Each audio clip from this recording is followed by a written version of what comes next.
Indiana Congressman Marlin Stutzman, he's a member of the House Budget and Financial Services Committees, and he was in that very room Saturday night when Secret Service swooped in and protected the president and top officials and everyone else in that ballroom. So Senator John Fetterman, he's a Democrat, but he's also calling for the ballroom to be built. We were there front and center. That venue wasn't built to accommodate an event with this line of succession for the U.S. government. Drop the TDS and build the White House ballroom. And here's another one, Representative. Even the guy who shot former President Ronald Reagan, John Hinckley Jr., he told TMZ the Washington Hilton is not a secure place. What do you think, sir?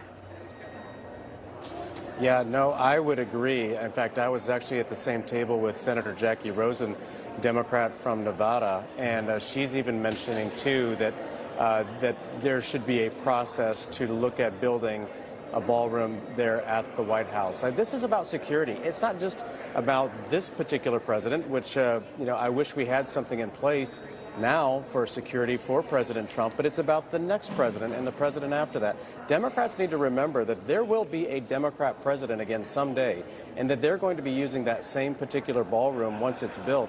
I don't think it should just be a suggestion at this point. It should be a requirement. The security that we went through getting into the ballroom was as lax as I've ever seen it. It's harder to get into the Cannon building where I'm at in the office building on Capitol Hill than it was to get into that event the other night.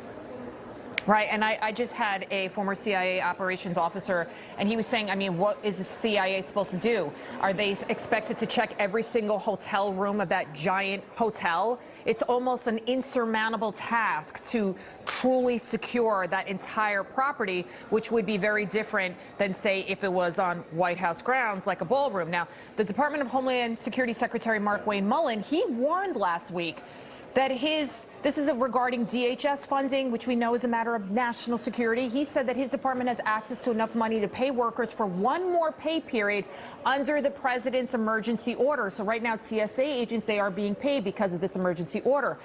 So what do you think about this? I mean, House Speaker Mike Johnson, he also spoke with Newsmax's Greta Van Susteren about the importance of getting this funding bill passed. Take a listen here, sir. We're going to have to get the entire department funded immediately. Events like Saturday night illustrate once again what a heightened threat environment we live in and what a dangerous time. This is no time to be playing political games. Representative, what do you think? Well, Democrats need to stop fighting so hard for illegals in this country and start fighting for the American citizen. And you know what? They were at that event. This was a bipartisan event. Republicans were there, Democrats were there, liberals, conservatives, a lot of high-profile people in the media were in that room. And, there was a moment there that everybody was, while we were on the floor, because we didn't know where the shots were exactly going, we were all like unified in this vulnerability. And I think that that's what they need to remember. This is something that has been stoked from the liberal media for a long time. And you look at which way the shots have been coming from.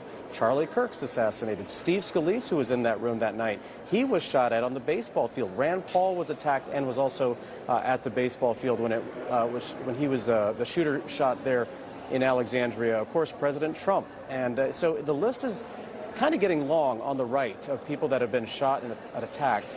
And so I think that they need to remember, they need to dial it down and not push this rhetoric about a Hitler, a Nazi, a pedophile, a rapist, all these other things that they continue to call President Trump. They're stoking these crazy people into doing something like this. And so that's why this ballroom really is critical. The security would be much better. Right. And you know what? It keeps, we have the King of England here today. We want to be sure we keep international folks safe in our country as well. Right, even the suspect of the White House Correspondents' Dinner shooting, even he wrote in his manifesto that the security was lax. He called it a joke, and he used the very same words that you just mentioned there to describe the president. All right, thank you so much, Congressman, for joining us, sir. Thank you. Thank you. Good to be with you.